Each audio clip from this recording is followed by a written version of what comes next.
This is tutorial number 55, and it is image capturing within Solidworks.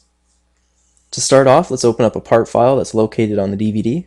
Let's click File and open up the arrow. Now let's say we created this arrow and we want someone to see it, but they don't have Solidworks.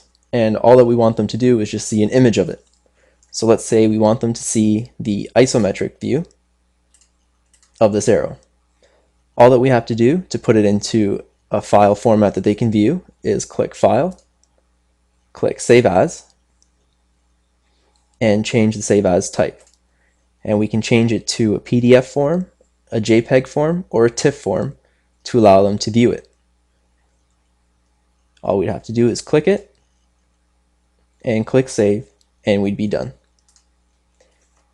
Now, doing this as opposed to clicking the print screen or taking an image of what's going on right now is that it cuts out all of the toolbars and it just takes an image of the part file, and that's it.